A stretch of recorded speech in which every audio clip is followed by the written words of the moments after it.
Put a new face on an old kitchen. The Home Depot's cabinet experts can reface your kitchen cabinets for a mini makeover in a fraction of the time. And right now, you can get an extra 15% off. Our licensed local experts can get the job done right away. So don't face another year in an outdated kitchen. Try refacing it. Get huge savings now. Only at the Home Depot. More saving, more doing. Offer valid through April 25th, 2018. License numbers available at homedepot.com/license numbers. Blog Talk Radio. Alright. Welcome to the War Room. We got Dev, Chill, Jimmy, PJ, B. Austin, the Hot Block Commander. How you wanna end up, wanna do our show to keep the brain running with the premise to talk sports on a national level. Bold with the topic, sorta like the rebels when it's game time. They like the Fab Five during prime time. Sports conglomerates speak their minds a little bit. For sports medicine and sports veterans and greats. The 4th and 26th, so the war in Kuwait. It's the War Room with 5 nights at the round table. 5 Philly guys, diversified and educated.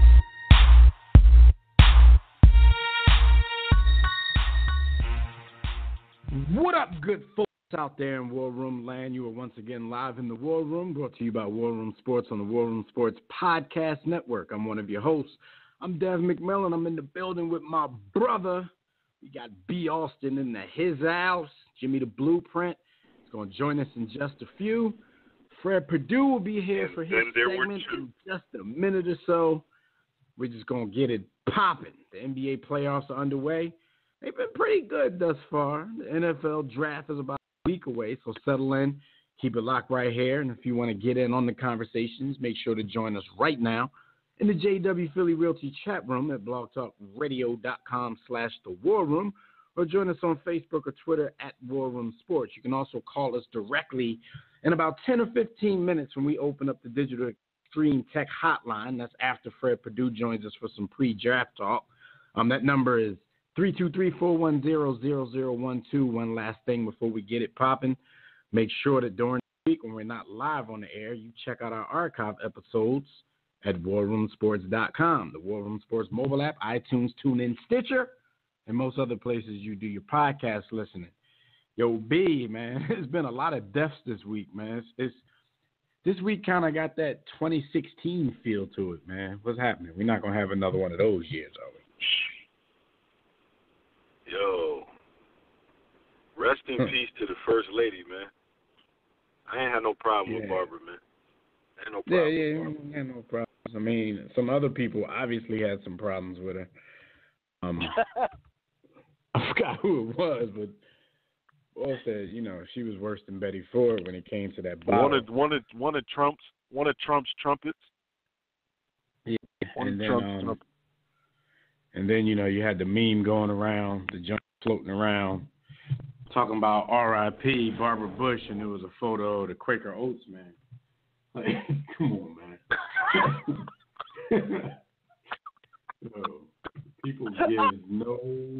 I'm sorry, man. I'm sorry, man. People give zero. The internet, man, it's just not a nice place. It's not a nice place. The crazy part is, man, it really did look like her a little bit. Sorry. That's beside the point, though, man. But look, man, we got a lot to talk about today. But of course, that NFL draft is a week away. So we got Purdue in the building. Underwear Olympics. He'll be with us. He'll be with us for the duration of the show next week, because like we usually do, we'll start off that first hour just talking about everything and then getting heavy into the draft, and then that second hour is usually live during the start of the draft. So, we'll have him in the building with us for that. We're about to bring him on now. Some good news right here. So in the second hour of the show, if you hear me cheering and being loud, it's because that Sixers Heat series will be on during our broadcast. Yes, Joel Embiid has been cleared to play, barring any setbacks in warm-ups. Hopefully, warm-ups go well, and he'll be able to get in that court and help the Sixers out in this series. Ironically, Fred Perdue, who's with us on the line now. Fred, what's going on?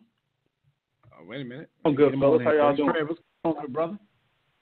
What's going on, guys? How y'all doing? Get a whole dose of that African tonight. I mean, we're here. Fred is here to talk football, but we'd be remiss if we didn't the say underwear Olympiad about the NBA playoffs. Considering we're Sixers fans and he's a Miami Heat fan, I talked to Fred last week. We were joking before the series started. Like, look, somebody gonna be real upset. Yeah. But the series is tied at 1-1, so I guess we're still we're still even keeled here, literally and figuratively. But Fred, what's going on, good brother? A week away. We are a week away. We are definitely a week away. And I mean, I got a lot.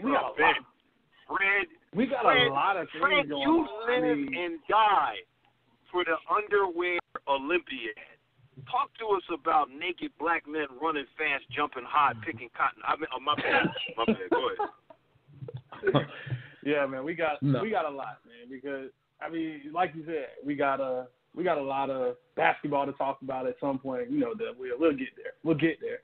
I mean, once we finish this series in 5, we'll rant to you about that. Once we finish it in 5, we'll talk a lot about that.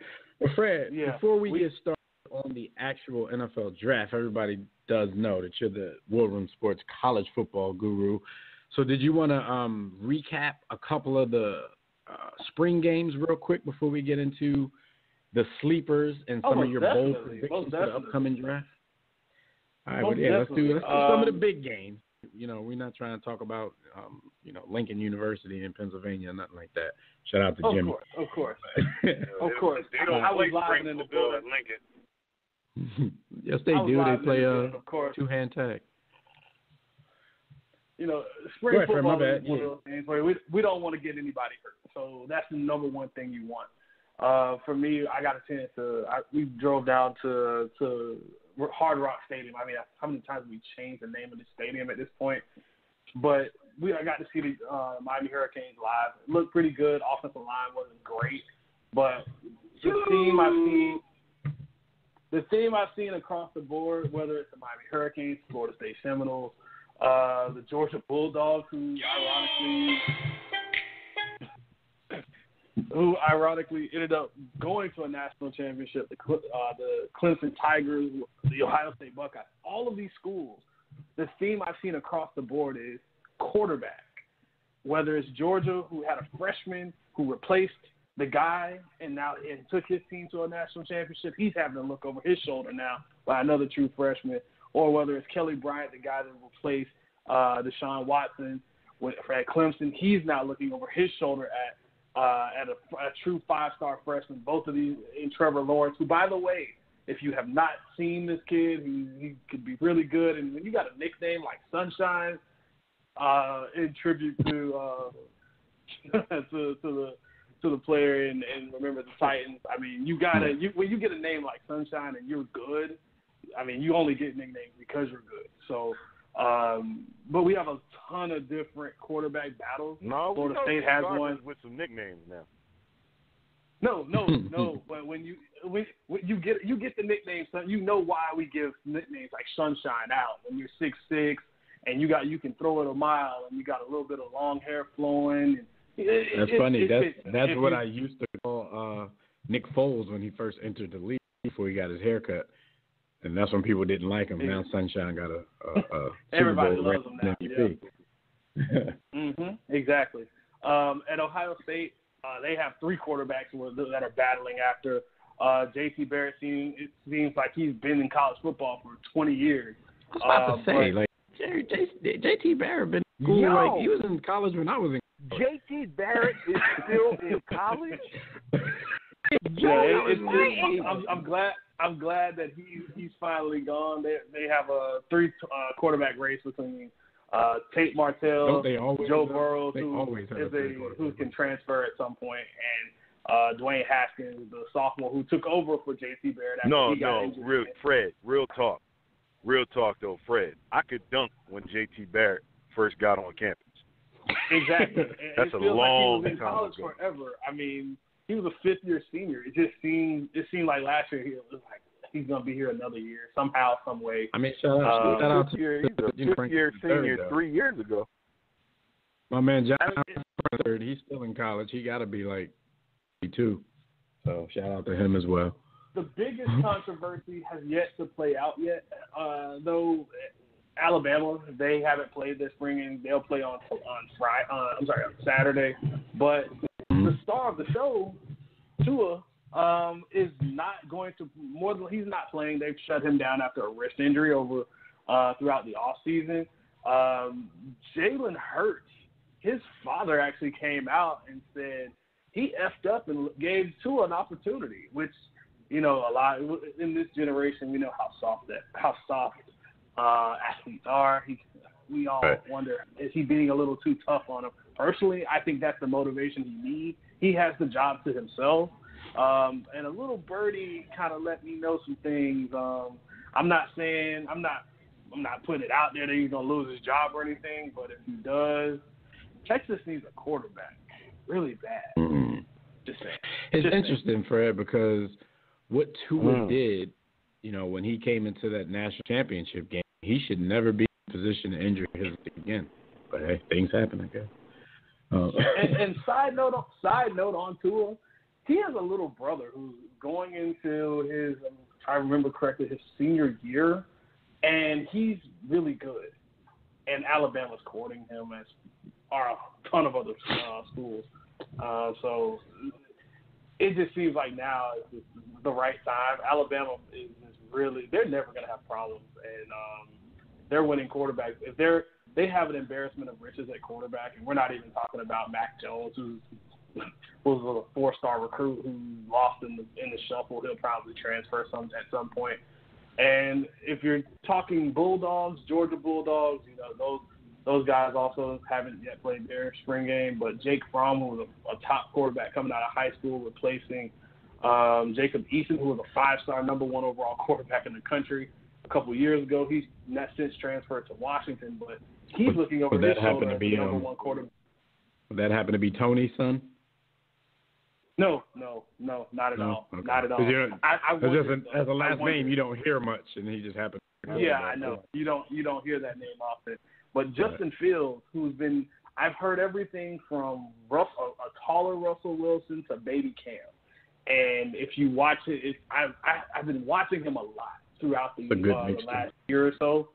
He's really good, and he could push for that Georgia starting position. Although, if you're a freshman and you're being pushed like this, I'm not going better than Cam. I saw some things from Cam Newton in college that I haven't seen replicated yet. Outside of maybe Johnny Manziel, I haven't seen anybody be that good. So I'm not willing to call any high school.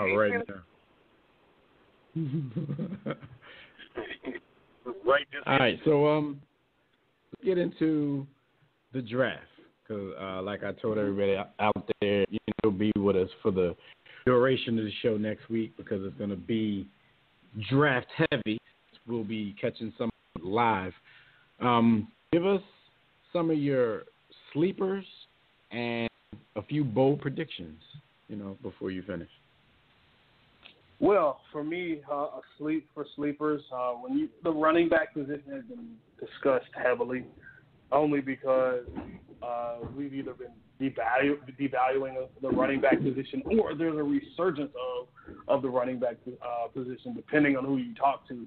But when I look at the running back position, it's one of the deepest, whether it's Saquon Barkley, the 2 running backs from Georgia, Sony Michel, or Nick Chubb. Also Rashad Penny at San Diego State, who, by the way, couldn't get on the field because of Donnell Pumphrey, a guy you know pretty well. He couldn't even get on the field because of him, and he's a much bigger, more productive back. But for me, I look at a guy like Ronald Jones from USC, as well as John Kelly from Tennessee. Both of these running backs, different styles. Jones is more of the slashing, speedy back. But John Kelly is one of those guys that he's a bigger back in the mold of like a Alvin Kamara, he didn't get enough touches, but he can do so many different things with the football. He's not an upright runner. He will blaze a hat to you, and he can catch it out the backfield. And you know me, I don't value the running back position at all. I would rather take a running back second, third, fourth, fifth, sixth round. I'd take it anywhere except the first round. Right. But I'd be willing to take a fifth, fourth, or fifth round flyer. Fred looking for his running backs in the park. Hey, most of them dudes you grab out of the park are successful in the league these days. I'm just a firm believer that the running back position is something that you can completely recycle year to year. I would never draft a running back with premium resources. Fred, stop looking at it through the Patriot lens. There's like 31 other teams that can't do that. They can't. But I do agree with that first round stuff. I don't think it's total. Like Fred has a little bit of Patriot there, but I think, first round. I think not because of a Patriot lens. I think because the NFL has devalued the running back. Like, first of all, we know the position, the shelf life of a running back is like 3 to 5 years. 5 years if you're damn near great. I just think they devalued it so much. Every team has 3 running backs, so it's not like, unless you're a Dallas with Zeke, it's not like dudes are coming in and pounding the rock 30 times a game. You know what I mean? When I'm going to the draft, I'm looking in round 2. I'm looking in round 2 through 4 to find something of high quality. Ask Fred if he's picking a running back in the second round, and be honest. Yo, if you let Fred tell it, Fred says I go to look for my running backs in the trash can, and I pull something else. Second round's a little rich for me, but the second round is a little bit rich for my blood. But if that same running back is maybe a Nick Chubb, a Rashad Penny, you may have to go to that second round to get him. But I'm okay with a guy. Where are you taking? Where are you taking Saquon Barkley? Let's say that all of the talk of Saquon going in the first round is hype. That's hype. It may happen, it may not. Even if it happens, it's hype. Where are you for value taking Saquon Barkley if you're drafting?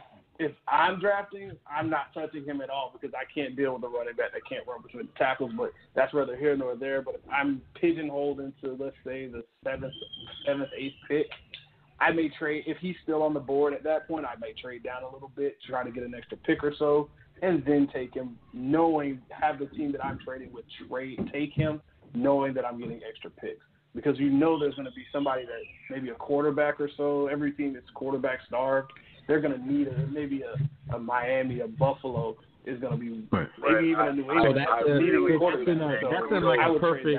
That's in a perfect Fred scenario though. So you're basically saying you wouldn't be pressed to pick him up early if New York Giants wanted to pick him up second or somebody wanted to pick him up third. If the New York Giants picked him second, I would call them.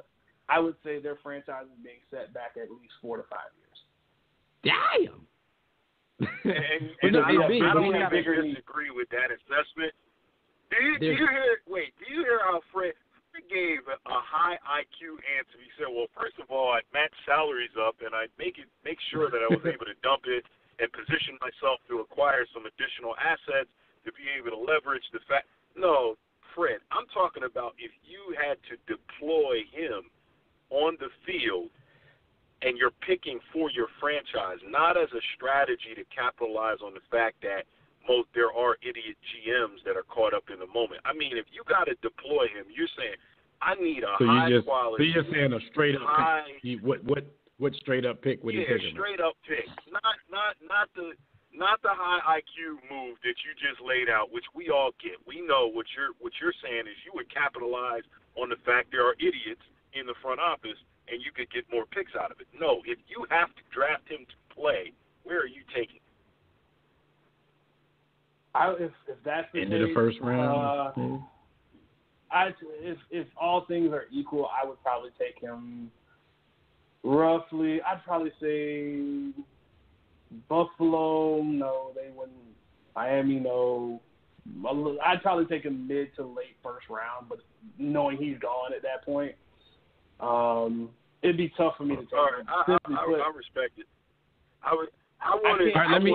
Let me switch it up. not really knowing. It's hard to ask this hypothetical like this, but just say anywhere realistically you could pick them anywhere you want. So I'm not talking like 4th, 5th, 6th round or anything like that. But realistically, if the great Gazoo came down on your shoulder and was like, not even a guarantee. He's like, look, Saquon Barkley might be here, and so like, where would you take him? Would you take him in the second? Oh, I take him at 17. That's a better way to ask my question. In a perfect world, I get it the way I want it. I'm taking them 17 with the Green Bay Packers. Simply put, the Green Bay Packers need a shot in the arm on offense, and Aaron Rodgers ain't happy. He's still talking about individual. We'll move on from that. But no, there's hard evidence for what you're saying though. The two best running backs in the draft last year both went in the 3rd round. Al Kamara at pick 67. My Kareem Hunt. My thought process with him is the fact that every team in the top 5, even the top 10, they all are really average to below average on the offensive line. So that means you're running him in the ground because your quarterback is either struggling or you don't have one, or your offensive line is so bad he's going to be getting killed before he gets the ball, or you're going to have to use him in so many different ways. By the time your team is ready to compete, he's going to be done. That's the only reason it's hard for me to want to take him that early. It's not like a Dallas Cowboys type of situation. I got you. Elliott went 4. That's my thinking behind it. All right. Well, Fred did not give me the answer that I wanted, but so kudos on the intelligence. Let's do it this way. What answer did you want? I'm just curious. What answer did you want? He wasn't trying to get you to dig into the minds of any particular team. If you would have said lower than 3rd round, we'd have banged on you. Like I think he's definitely As far as a second player round talent-wise, no. He's a 1st round talent. He is a first all day, every day. He's a top 5 talent. I personally wouldn't take him in the 1st round. He just devalued the position. So he's him. possibly the best. He could potentially outside of non-quarterback. He's the best overall player, non-quarterback. Okay. But you just think at this point, probably the best overall player is just playing a position that just ain't important in today's NFL. Mm-hmm. Exactly. Unless you turn out to be straight up special, and then people have to use you, all day, every unless day. you are the culmination of Walter Payton meets LaDainian Tomlinson meets Adrian Peterson meets whoever, Reggie Bush. I don't know. Somebody. I mean, you got to have. You gonna throw Reggie in there before Marshall Faulk? Marshall too. Barry Sanders too. If you're gonna do all of that, but you'd have to be all of those players. You have to be some video game player. You'd have to be that for me to. Well, if I had that guy, I'd line him up under center and never throw the ball. Wildcat. So you'd be.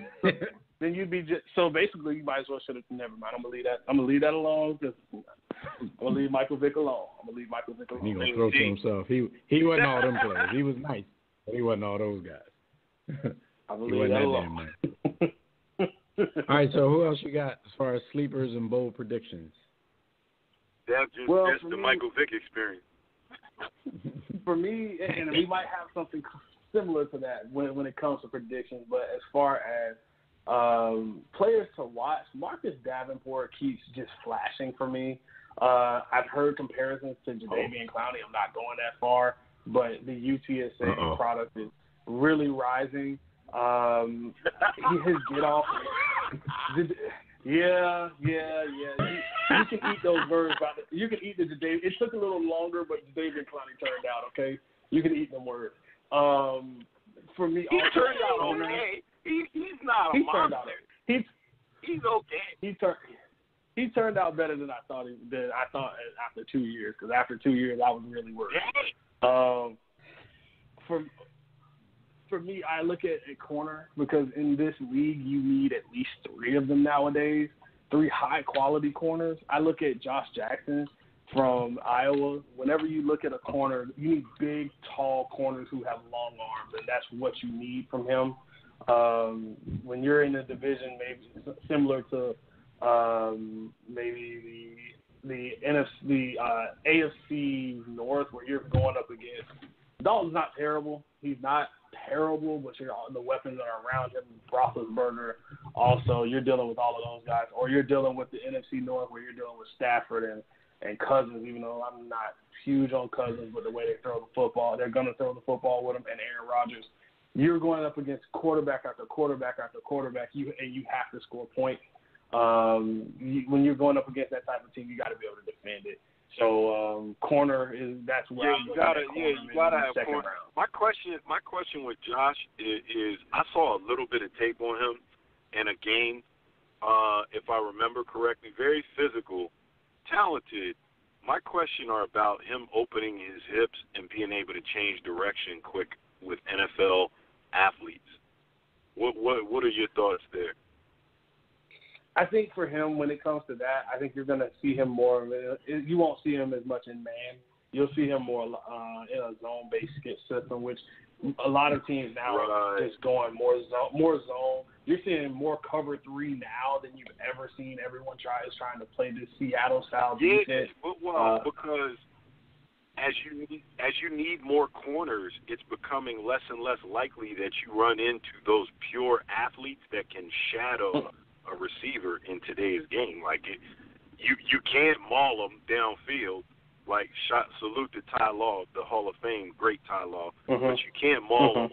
So how do you mirror somebody? And I like Josh. I like what I saw, but I was like, is he going to be, when he lines up across from a monster like Julio, who can just beat you on athleticism, but is also a pretty good route runner? How's he really going to fare? Because he can't bang him around. Now in a situation like that, you're going to see a lot more. You're going to see a lot more shading to his side. Honestly, I could easily see him, and this could apply to a lot of corners. Guys like him, you could see them convert more to safeties, because they can. A lot of times they're not the pure athletes, but they have the IQ they can have that IQ where they can see the field with a broader spectrum. I call it seeing it with playing safety with corner eyes. And so whenever you can play with corner eyes, you can jump anything you want, and you have a more open range to just kind of do whatever you need to do. I like Ed Reed-ish. I'm not calling him Ed Reed, but just in that mold where you can just kind of roam around and freelance because a coach trusts you like that. All right, so that's it. What's your boldest prediction before we get you out of here? I got one last player, if you guys got an extra second. Tyler Conklin, Central Michigan, tight end.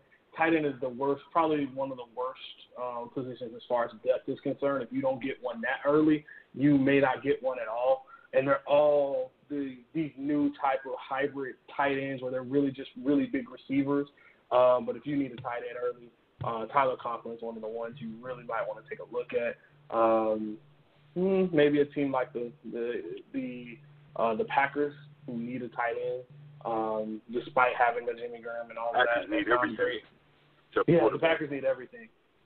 They need everything. But if you're looking for a tight end, and you can sacrifice the blocking game, because inline tight ends are just a dying breed with the way spread offenses are going. So tight ends is the last one for me. Heard a rumor that Cleveland they're considering. I hope you're not going to do this. Cleveland will be being Cleveland. They're considering taking 2 quarterbacks in the draft. Have you heard that? And if I heard that, and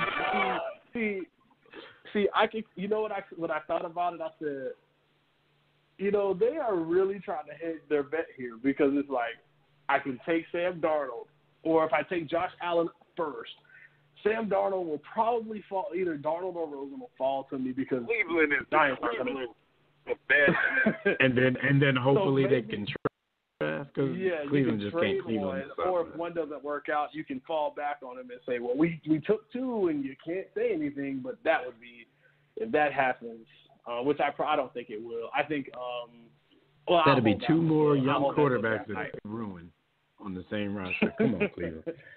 All right, Fred, we definitely got to get out of here. Before you go, though, what your Heat can do for the rest of the series? Oh, man, the Heat will go. I think the series is going 7, to be honest. With Embiid, I don't know what to think with him because the injuries are very concerning. But the Miami Heat don't travel well. They just, for whatever reason, on the road, they don't play well. And you're not getting that Herculean. But they're not a good team. I was about to say, but when you get flashback efforts from Dwayne Wade. See, my thing is, if they have to live on that to win the series, then as a Philly fan, I would feel comfortable.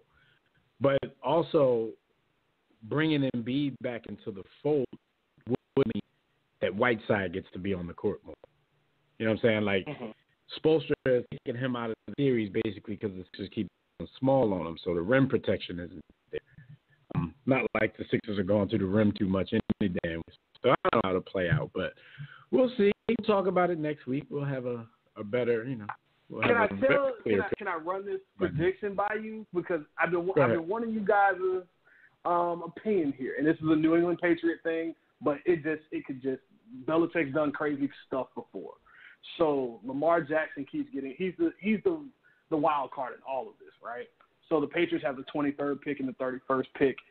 How crazy would it be if the New England Patriots moved up just a few spots, just enough to get ahead of Buffalo, Arizona, and Miami, and they take Lamar Jackson, knowing that he's not going to start? Belichick says behind closed doors, Lamar, you're not going to play this year, maybe not next year, but we're going to put you on the field in some way, a la Terrell Pryor, right? Wildcat situation, right? And then when Tom Brady retires, the keys to the franchise are yours. Is this a little bit out of? That's my bold prediction, but these are. I don't think it's one of those things. Like, I don't think it's out of the question. And if he gets drafted by the franchise, then behind Tom Brady might assure him, his people, that he's going to get a chance at least to turn into quarterback they think he can be. A lot of other people think, he can come in, make him a wide receiver, this and that. Sitting behind Tom for a year or two wouldn't be a bad thing, So to compound on that, I like it. I think it's a great prediction, Fred. But I think that if the Patriots front office pay attention to the demographics that root for them, that's the last place that demographic would want to see an African American quarterback as the face of the franchise, based on the support from Make America Great Again and Trump. But be nice to switch it up. They went to visit Meek Mill. Meek Mill. Yeah. Whole new demographic. That might have been the first step, towards making this move and getting the demographic on board. Because really, that's all you got to do for black. That's all you got to do for black people is listen to rap and support their artists. That's all you got to do. Because I saw a lot of people giving Robert Kraft props last week. I see straight through that, Mr. Kraft, but it's like I see straight through that, but yeah, got all the MAGA ties. Like, forget that. He visited me, so don't be surprised. Don't be surprised. All right, Fred. So we will talk to you next week for the entire episode. So get ready. It's draft time, so we'll holler at you with that. NFL Christmas. Fred and I are going to try to do some work this weekend, so stay on the lookout. War Room Sports TV. B, if you want to get on that, we'll talk about it after the show. We're going to try to do some work on the channel this weekend for the upcoming NFL draft. So, Fred, we will holler at you next week. Good, bro. All right, guys. Thanks for having me on. All right, no doubt. Fred Purdue, everybody. War Room Sports college and NFL contributor. All right, so let's jump into these hot topics. Don't see any calls on the switchboard yet. So hot topics, of course, are brought to you by MyBookie. All right, here's the 411, fam. let's talk turkey for a minute and how much of it you can make invested in sports contests at MyBookie, mybookie.ag, not mybookie.com. The NBA and the NHL playoffs are here, so if you haven't checked them out yet, this is the absolute greatest time to do so. Lay down some dough on the biggest games in sports. Join us and thousands of other on mybookie.ag.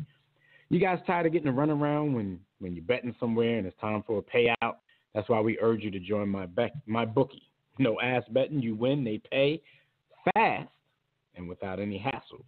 You're wasting your time investing anywhere else. They even have in-game live investing, so you can place investments after tip-off, kickoff, face-off, whatever you're betting on. Join now, and you can. And MyBookie will match your first deposit with a 50% bonus. Just use promo code WARROOM, all caps, WARROOM. That'll activate the offer. Visit mybookie.ag today. Play, win, get paid. Period. All right, so just we got the NHL and the NBA playoffs in progress, like I told you guys. So just in case we have some people out there who are Toe betting is here. Toe is here. Andy Toe is here. So just in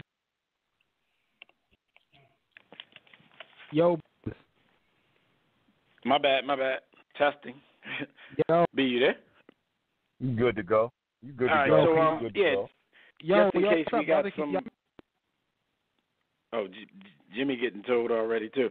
But just in case we got any people out there who are betting on the hockey games, I'll just keep you. If you're doing that, but you're somewhere under a rock, I'll let you know what's going on in the NHL playoffs while Jimmy gets his technical issues together like I just did. We got the Lightning and the Devils. The Lightning lead that series 3-1. The Bruins lead the Maple Leafs 2-1. The Capitals are trailing the Columbus Blue Jackets 2-1. The Capitals are a number one seed, so that's. But being a resident of the Washington area, I'm not surprised by that at all.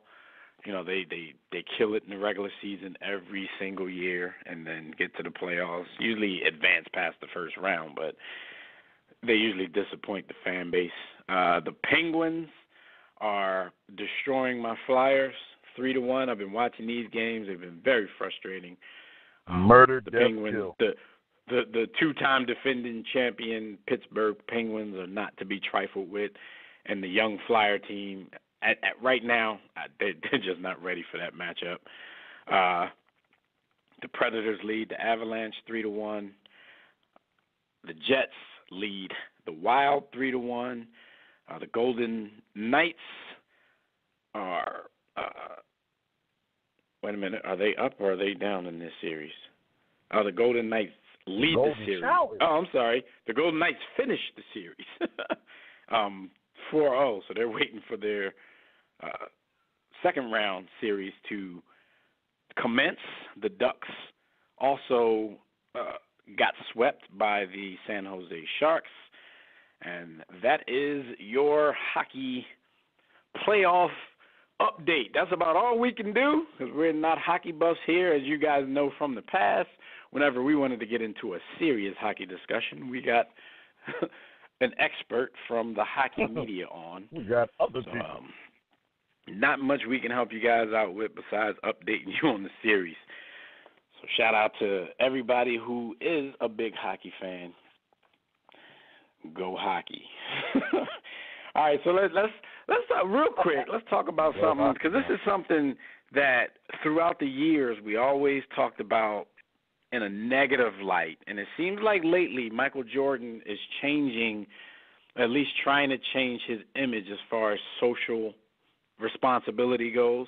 He recently donated $7 million to help at-risk communities in Charlotte. And like I said, we've talked over the years about Mike and his lack thereof of charitable contributions, at least public ones. I mean, and it doesn't really have to be public for it to be a great thing, but Mike just never had the reputation of giving a damn personally.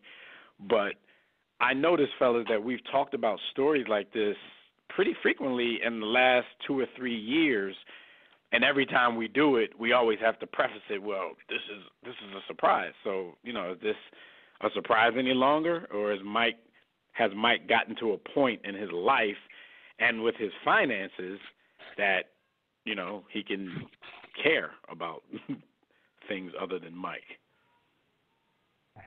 Kind of weighed that. He kind of weighed that. I'll that chime in. donation First of all, up with the amount of I wanted sneakers. to say to the listeners, The excuse my sneakers that's coming punctuality. in, sneaker sales is going to recoup that $7 million real quick. Damn, it's Go ahead, brilliant. No, what I was saying is, first I want to apologize to listeners. I got in a little bit late because I tried to stop at Starbucks to use the bathroom, and they tried to Solomon North something, but I got out of there. So I'm cool. And I may be the only corny brother. I may be the only corny dude on this show right now that's seen the movie Thunderstruck, but with Kevin Durant, right? Nah, come on, Jim. Yeah. You know me. I always tell you that I'll probably never be a complete cord cutter because I still like the art of flipping around and just ending up watching crazy stuff. Yeah, that was a flip movie one day. And I sat there. All right, got you. All right, so in the movie Thunderstruck, Kevin Durant loses his basketball powers and love to keep. Thunder sucks, though. Yo, but here's my point, though. I think that something happened. I know a chick named Thunderstruck. I think something happened, and somehow Jim Brown got stuck in Michael Jordan's body, and Michael Jordan is now in Jim Brown's body. I think they somehow, they got Thunderstruck. They got Thunderstruck, and that's what's going on right now. Because or either that or another plausible explanation could be like Mike got to a certain level and recognized that even though you have these athletic accomplishments and this amount of money in the bank, excuse my language, but you're still a nigga in the coop, as Jesus once told us. So sometimes, because I literally heard Jay-Z in one of his Wolfman interviews say that, now he goes around and does interviews with Wolfman. But one of the things he said, which was interesting to me because, him and Jordan are actually friends, is that, you get to a certain point, you recognize, like, yo, I'm still a nigga in the coop. Like, it doesn't matter what I accomplish. I'm still looked at a certain way, so now I got to let because remember, like, he used to get criticized by Belafonte for not doing something, and now he's kind of turned the same way that Michael is. You know what I mean? So I guess, like, you get to a certain point, whether it's financially or just in society, and you recognize that, my accomplishments and money. Harry Belafonte laid the figurative pause on Jay-Z. And he put him in the figure for a leg lock and made him tap out. He like, all right, I'll give him money. But so this $7 million from Mike is going to launch medical clinics in at-risk communities in Charlotte. So it's going to fund 2 Navant Health Michael Jordan family clinics. Mike going to put his name on it, though. He ain't going to, Nothing wrong with that. He ain't just going to throw it out there. Mike like, I'm going to put my name on it. Oh, you thought this so, yeah, that's the thing. They said Mike was motivated by a study that found poor children in Charlotte have the worst odds of those of any of the top 50 cities in the United States to lift them out of poverty. So, Yo, that's crazy. I mean, he's a North Carolina guy, not Charlotte, but, he has a franchise in Charlotte now. So it's crazy how many things you can link to poverty. Like, you can link almost anything negative to poverty. Healthcare somehow links to poverty. It's like a direct. Not having vegetables. Everything links to everything all links to problems. poverty. Man. I mean, money makes the world go around, man. Money and attention, but it makes the world go around. So, like you said, it affects everything. I mean, you can link poverty to the divorce rate.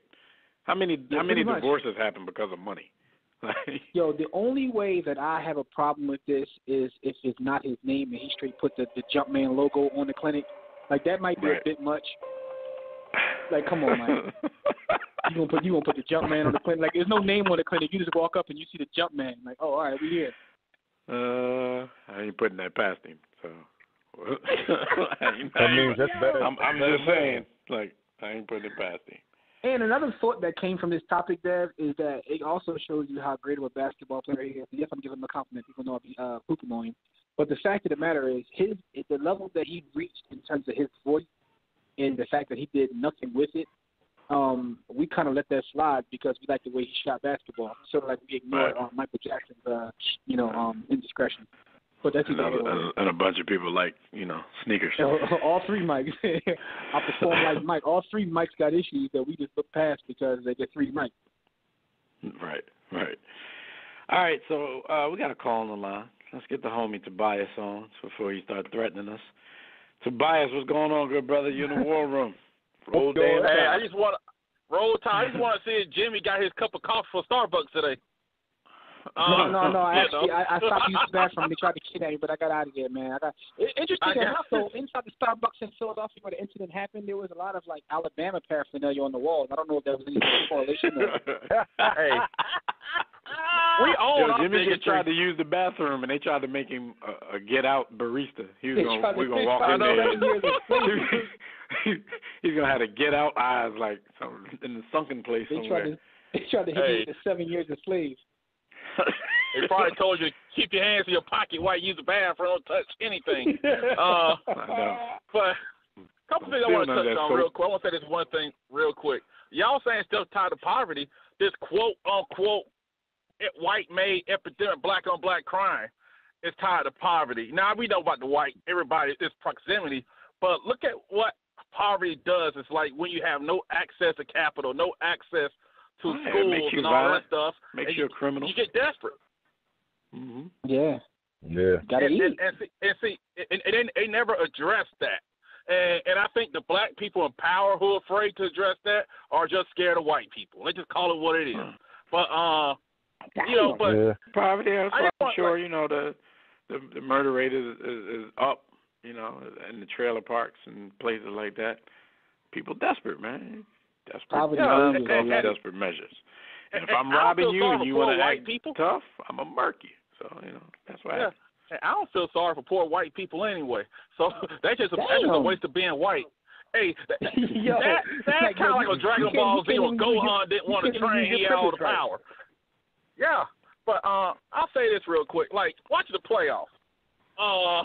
The Utah Jazz have officially found their superstar. You got to wait till the playoffs hit.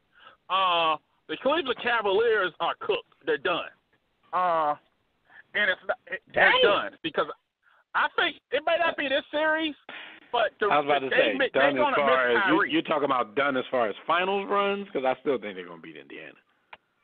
Yeah, because I think they'll beat Indiana, but I'm talking about like winning all because this is the part where they'll miss Kyrie, where these teams are probably saying, LeBron, you get 50, so be it. We're not letting these other guys get open looks because Kyrie can actually break down the defense, create, and all that good stuff. And but now these other guys are creators like that, and I think that's the Achilles heel of the team. Whatever. And plus, those first Cavs team, LeBron's first run in Cleveland, they were great defensive teams also. So these teams can't even play D at all. They're terrible on D, and I think that's going to hurt them in the end. Last in the league, man. A.R. Smith isn't been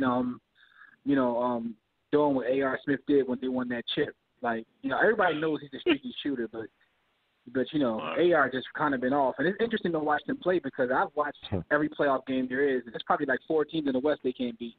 I can't see them beating any of the. They can't beat the Pelicans right now. Right. And I'm so upset about, speaking of that series, Jim, I'm so upset about that because I don't know if y'all remember last week. That was the one I was like, picking the Trailblazers. I think I might end up regretting. No guts, no glory. No guts, no glory. Exactly. No guts, no glory because I really had a feeling they were going to win that. I owe them an apology because I didn't know that Anthony Davis was going to take the game to the next level. Because Anthony Davis, up until this point, Anthony Davis up to this point, like, he hasn't the playoffs this year to push the button. So, I must have forgot. So it's really Drew Holiday that's doing. Well, him too. Because Anthony Davis is giving you what you know he's going to give you. Drew done stepped up. Yeah, but he hasn't. But he hasn't given you what he knows he's going to give you in the playoffs in the past. Here's what's interesting, though. Here's what's interesting. Out there punishing that Trailblazers backcourt. I watched Drew play in Philadelphia, and I always thought he had game. I didn't think he was a great player, but I thought he was a good player, a solid player. Couldn't stay healthy. He seems like he seems like he got taller. I'm like, yo, how did my man get taller like in his 20s? He grew taller. He was always playing two guard. He was always a big guard. Remember, you know what I'm saying? But yeah, but my man got taller. I think it's his hair or something. Like, boy just looked like he got taller. Because he could always play the two, but Philly had him playing the one. I think this is probably a better role for him. I mean, obviously, and he's still he's a pretty good defensive guard as well. And it's also interesting watching like him and Evan Turner like give each other dap when they come in. I forgot they was like on a team together. Like, damn, they got out of there for the process, but. Oh, Jimmy, forget it. They still completely. They still in the playoffs though. But no, you're right, Tobias. Cleveland looks like even if they get through this series, like and everything, the playoffs are long, so things could change. But they don't look like one of the better teams. Long as LeBron averages more than 30, everybody else loses. They still gonna give LeBron a championship ring because he's LeBron. Yo, LeBron is funny too because when you hear him talk, he actually says me and I. Like he didn't even say his team. Like I'm not used to losing game ones or that king shit is really going to his head. Yo, my man really thinks LeBron is really on that king stuff, man. You know what kills me though? When I was watching them, and the thing is, when that trade, it was saying the first team, the first half of the season, they're the problem. They're the problem. Okay, LeBron started pouting. They traded all those guys. Still in the same boat. Sometimes you may have to see things through a rough stretch here. See, but Tobias, what I didn't understand about that, when they made that, those wholesale changes before the deadline, and the next day, people were excited about Cleveland again. I really didn't understand why. I'm like, they got younger, but like, did they get better? Like, I didn't understand what all the hype was about. Yeah, I didn't either. But Tobias, I recognize something about you too, Tobias. You a low key Bron hater, because something could happen, like in Syria, and somehow you turn that back to LeBron being overrated. Like you got a little hate for LeBron. He's overrated. What kills me is that the thing I hate, it's not even him. I just think it's the people that make it like this guy could rob an old lady, and it be the guy next to him fault that didn't stop him. You must didn't grow up. You must didn't like Tobias. You grew up you saw Jordan play, right? Oh, I never said Jordan do no wrong. I remember now, mind you. No, what I'm saying is, hey, so heavy is the head that wears the crown. Like he has the crown as being that guy in the league at this point. That's Jordan was never begging for help, though. Help me! It's too hard.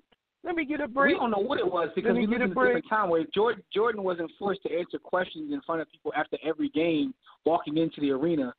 He lived in a different climate. I mean, that is but we don't know what he asked for. Asking for as much help as this dude asked. Yo, come on, Jimmy. Yo, I mean, but what I'm saying is, I'm not making excuses for him, but you don't think that Kobe did the same thing? Sure, basically bought a crib in Chicago. Like he was out because he couldn't get the help he wanted. He was trying to be closer to his dad. My issue is Charles Barkley cried for help. Charles Barkley cried for help and then made the statement like, "I asked for Shaq and you got me Charles Shackelford. I need help." A lot of people cry for help. And I'm not making an excuse. I'm not making an excuse for him. But what I'm saying is, I just believe that you are. How I'm making an excuse? All I'm saying is he's a polarizing figure because he sits on that throne of the NBA. No matter who sits there, you get the criticism and also you get the joy. I'm not making excuses. I mean, but LeBron does make sure that he's like a free agent, like every year to every other year. Because it's a possibility that he's going to bolt if they don't achieve what he wants them to achieve. That's when we talked about the whole Sixers thing. That's just what I don't want because I call it his legacy schedule. Bron is on his legacy schedule right now. He's chasing something that everybody that joins his team is not really. They might not be ready for yet. So if you're not ready for it, if it don't pan out the way he wants, then he got that option to be out. You know what I'm saying? But that's why I don't want to get in business with that. Here's what's going to happen. Like a lot of guys who will be able to sit in that chair, that's kind of what they're going to do from this point out. And this is in the backwards way my fault. But at the end of the day, Kevin Durant about to start his tour. And Shaq made a joke about it, but he was dead serious. He was like, yo, I didn't know we could do this. Like, this is new. A lot of us would have been doing this in our primes if we knew that if we could do this. Like, the fact of the matter is a lot of them didn't know they could do it. Because Bron is leveraging to the point where he's also, from an economic standpoint, doing a lot better than Mike was at this time because Mike was getting robbed pretty much to the end of his career. Yeah, I mean, he's doing better than everybody. That's always going to be that way because we know. And before Mike, people are always going to come in, take the old year. formula and improve it so much. So, yeah, somebody's going to come in and even do what LeBron's doing even earlier than LeBron. Somebody's going to come in and do a LeVar Ball. You know what, LeBron might come in and have his own shoes, like LeVar. You know what, though? I'll say this. Cost design to live, man. You know, I'll say this, and I'm actually going to – I cannot believe I'm actually going to defend Dan Gilbert. They did everything to appease him. Like, they have no – you do like Alabama, though. You do like Alabama. Hey, but what I'm saying – I'm talking the front office of Cleveland. Everybody keeps saying they do more. They are paying the record and luxury tax. They also gave up all these first-round picks over the years because he starts pouting. So the team has done more than enough. Sometimes there may just be a better team out there. But then when you look at the landscape of free agency, but you want to give them credit for it? Are you giving them credit for it or giving them criticism? Because if you're willing to bend the knee and let LeBron do whatever he wants, then you can't blame him. That's your fault. I'm not blaming him. They didn't really have much of a choice, though, because LeBron controls the economy of Cleveland when he's there. Exactly. But I'm not blaming him. Don't get it twisted like winning is all they want to do. Yeah. No, I agree. I agree with you. Salute to him for leveraging what he got. And that's why sometimes I'm not blaming him for that. I look at it as like, hey, you look at both sides. Hey, you got the chip. But this guy they also did everything in their power. Because at the same time, those players that gave up this year the deadline, you weren't getting much for them anyway, but probably 2 pieces of the steak biscuit for Hardee's for those players they had. So you can only do so much. And sometimes you just may have the better team. You may not have the better team. Listen, I hear you. But see, so my thing is the front office gets some of the criticism because they allow him to do what he wants to because they really have no choice. But then on the flip side, I also look at it like at least they're going for it. They're trying to do something. Because, I mean, I respect teams that go for it more than I respect teams that be like, look, we ain't never going to win. Like, even if going for it means tanking, do something. Like, I don't know what your Bulls are doing, but I don't know if they're tanking. I don't know what they're doing. Hey, you know what? I'll say this because I know you guys got to run. Tony Snell is moving in the right direction. Yeah, I'll say this and I got to run. I have no beef with tanking because I said it once, I said it 1,000 times. The NBA makes it so hard to even make a trade. They make it so like the players they hate players moving around, and that even you do have the worst record, you still got your face still judged by a ping pong ball. Cleveland had like the 6 odds or the 7 rated odds one year. They got the number 1 pick.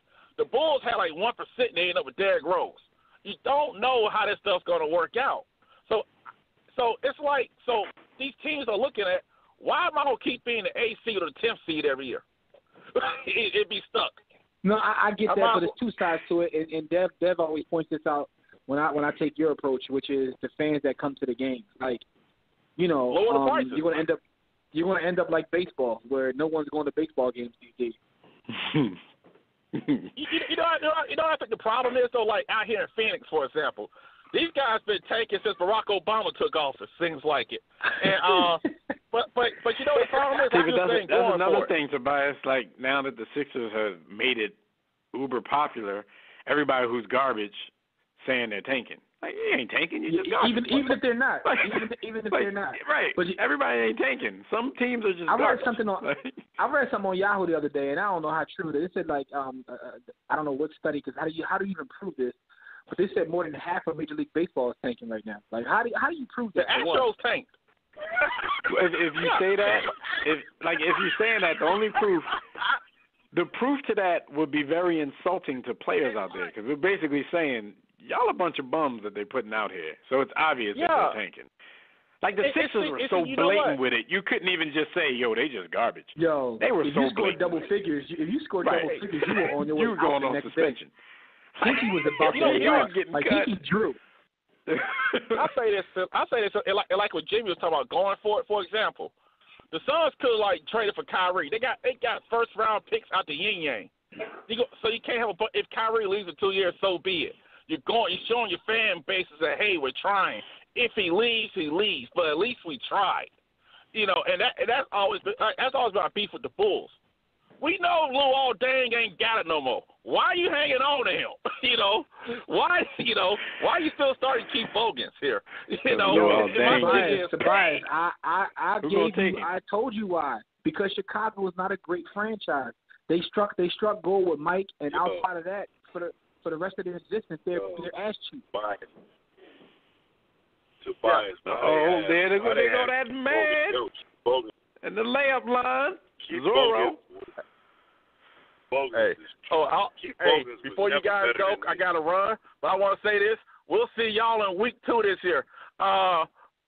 Philly at the Bucks. We'll see y'all in week 2. Hopefully our defense is ranked number 31, not 32 this year. But hey, let's hope for good things. All improvement, man. All right, we'll holler at you next week, man. Take it easy, good brothers. All right. He said 31, not 32.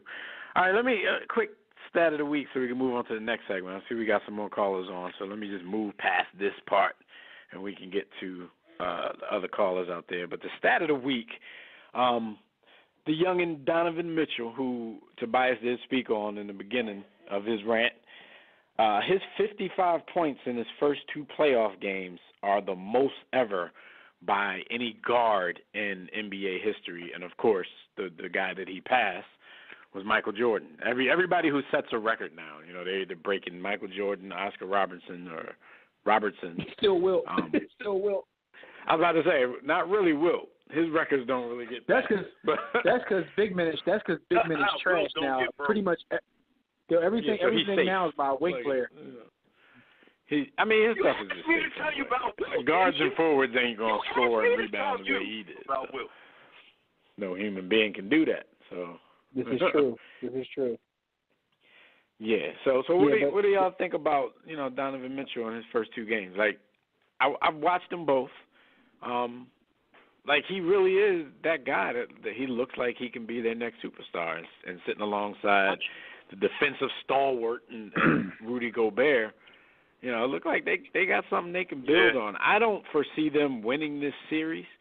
And he had a slow start to game 2. I believe he started off like 4 for 12, but ended up with like 13 in the fourth quarter to end the game with 28 points and a win.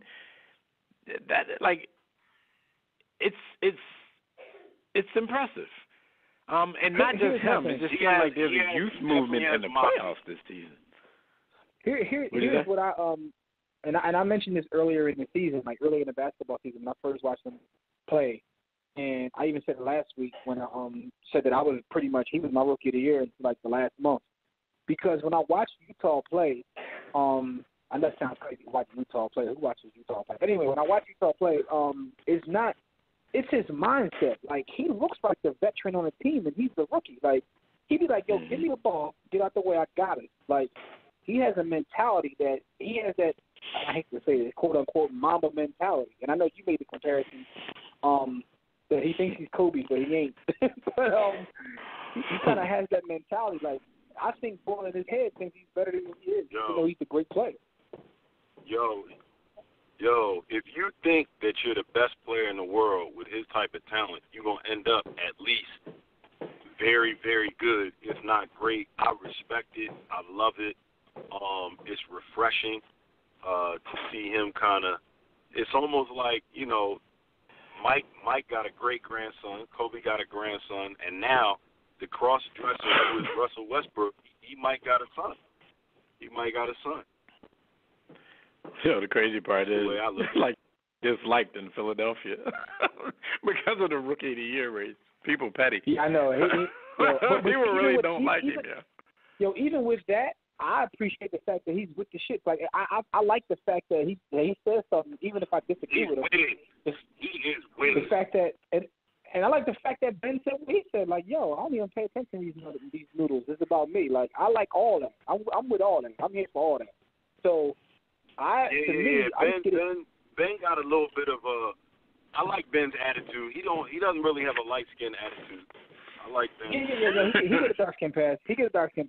You know what I mean? I told my wife this morning I was in the car listening to music. I was like, yo, I only like 2 light skinned people. That's like Smokey Robinson and Ben Simmons. But anyway, Ben Simmons is sneaky too. He be having stuff to say on the court. He nudge and shove people. Somebody gonna swing on him one day. Yeah. I mean, he possibly could have just got swung on the last game. I mean, that's still up in the air, but you know. But my point is, when I see these guys play, when I see Ben Simmons, who's like on the court, literally reminding me of Magic, and I see this kid reminding me of Kobe, all I think of like, yo, the NBA's in good hands, dog. Like, there's a lot of good young players out there, and I'm just excited about that. Right.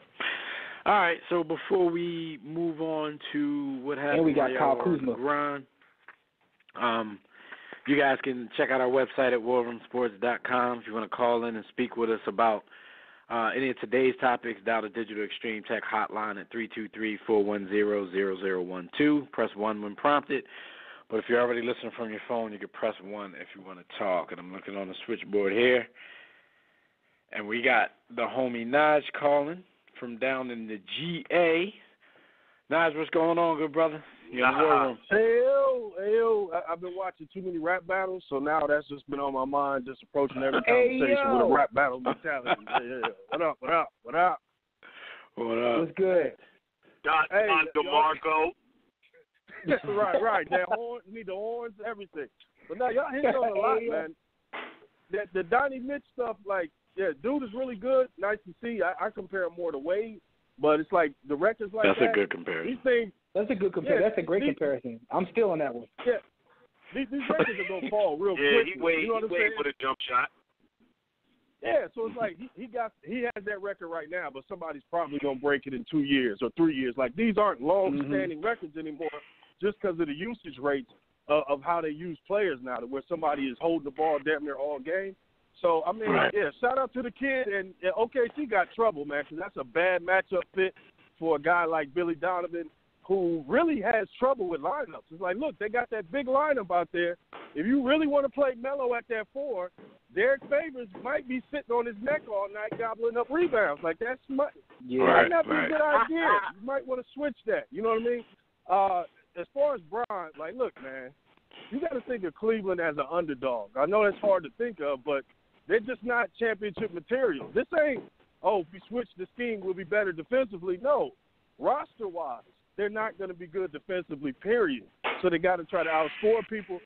Or maybe they get soft and just start playing zone. Because at this point, that option is probably on the table, because they cannot guard. Once people start going into motion and pick and roll and everything else, they just collapse after collapse after collapse. So they need a lot of work. Just think of them as the underdog and think of them as a tough out.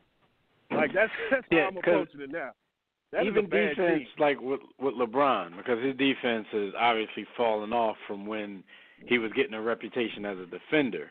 And we all know, you know, when LeBron wants to do something, he can. Defense is always about effort. And he played pretty good defense in Game 2 because they actually put him on Oladipo several times during the game, and he played good defense on him. But sometimes when he has rosters like this, you can kind of understand why he's not putting that effort forth, because he's going to have to be Hercules on the other end of the ball just to keep them in games.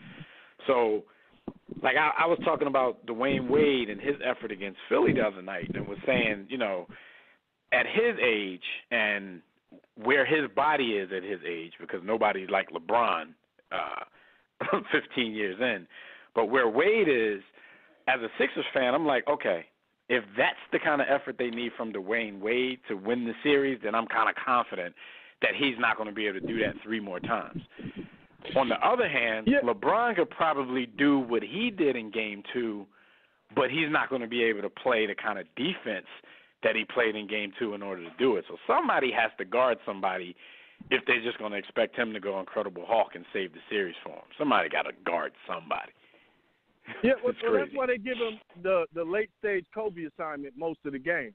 He guards the weakest offensive player, and he kind of floats. So, I mean, that's the same thing Kobe did as he got older because he needed that energy on offense. So they're going to do that no matter what, because if you have him locked down, then okay, then what are you going to do on the offensive side, like you just said?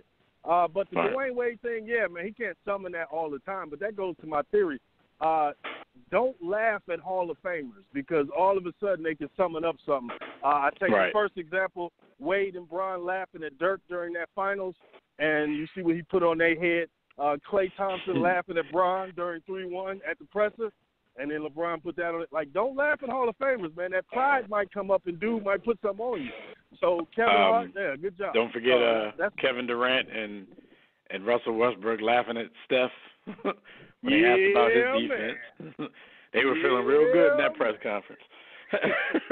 Man. Hey. 3 games later, they were like, damn, did we just lose this series? Right. Hey, Nod. Don't bark up that tree. That tree, you know the line. You know what I mean? They will fall on you. Hey, Nod. I don't know why your advisors ain't forewarn you. Hey, Nod. That was a great point. All I gotta say is this.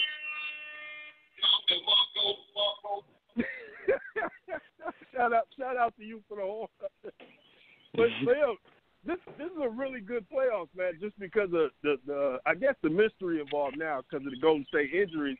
And man, look, I feel so bad for Dame because Dame them out here looking bad, and everybody's gonna put it on him as not a superstar.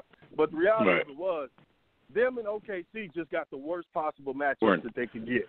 OKC gets the Jazz, and they get Anthony Davis. Like, that was a really bad matchup, and it's exploiting all of the weaknesses on those teams. I was about to say, I also think this just showing that the Trailblazers, it should really give Dame more props. It's showing you that the Trailblazers might not have been that good in the first place, where people, you know, a lot of people didn't think they were, and that's why his name was coming up in the MVP talks because of basically dragging this team along. But I think it's been good so far, too, because of what I see as the youth movement. We talked about Donovan Mitchell, but you got a lot of young dudes balling in the playoffs like they're veterans. You got, you know, the guys from Boston doing their thing, a few of them, you know, Rozier, Tatum, Jalen, especially Jalen. Yeah, like they're balling like they're now they go 10-year vets. Yeah, but now they go on the road, which is a whole nother so you get to see if they actually do it on the road. Right. Exactly. I really don't think it will as far as Boston. I know the boy Bledsoe better show up because reputations are made in the playoffs, and right now, man, he's looking funny in the light. Rozier doing like this. I think that comment he made about, you know, saying I don't know who that is, talking about Rozier, I think that was silly. This dude been dragging you for 2 games. That just makes you look bitter to say something like that. Like, has he really been killing you for the last 2 games? Right. It'd be different exactly if y'all battle to a standstill. Like, nah, this dude is giving you work. Right. Because even on the team to where you like real talk, you play in the West. So even, I mean, well, not he don't play in the West, but he used to play in the West. So even if you really didn't know who Rozier was prior to coming over and playing him, like, you know who he is now. There's no who after these first 2 games. So it's like, come on, man. You look silly right now. Hey, tough coach, that's a sittable offense. Oh, you don't know who he is? You didn't go over the game plan, right? You didn't look at that whiteboard? Okay. You have a seat for a minute, my man.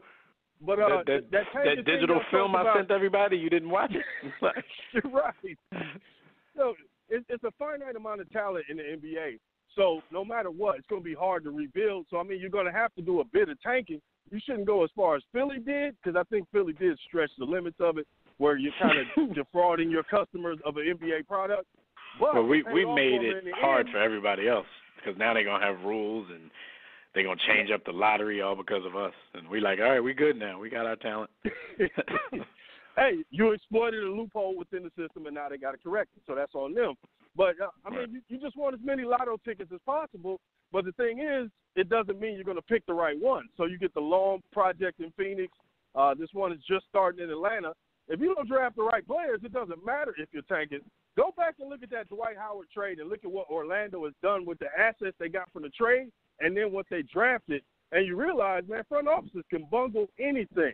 even, you can set them up perfect and they can mess it up. But shout out to y'all for the show, man. I just wanted to get in on those things. And man, Tobias is tripping today, though, man. We got to talk about this pro Dan Gilbert stuff. Like, come on, bro.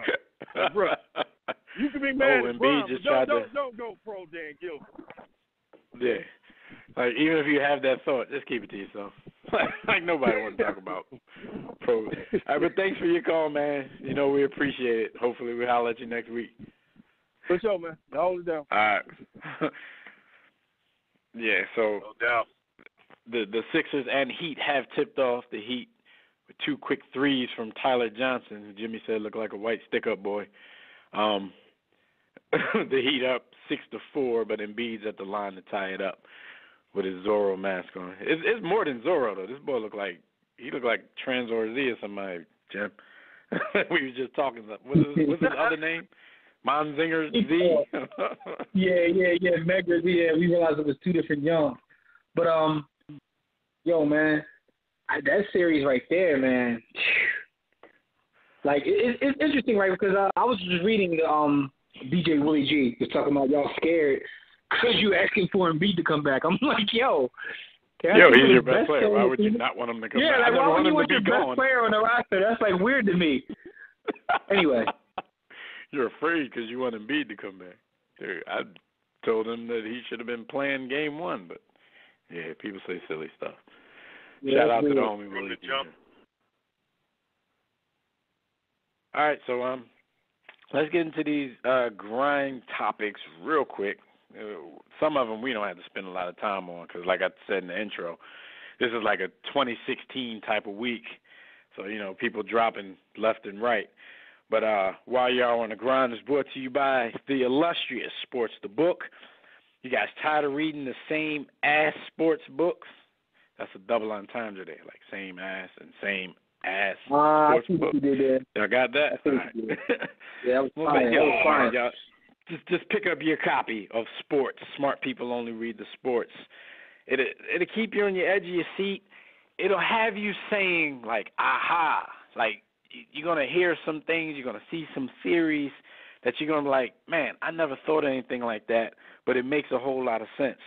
So, it was written by our very own Jimmy the Blueprint. So make sure you pick up your copy. You can go to sportsthebook.com or you can get your copy from the hub, the mothership, warroomsports.com. But wherever you get it from, just don't miss the movement. It's been out a couple years now, so if you haven't read it yet, you're just not in the know. Get in the know. All right. John Cena and Nikki Bella. I'm not really in this WWE world, so I'm assuming Nikki Bella, is she like a female wrestler? Can I say female?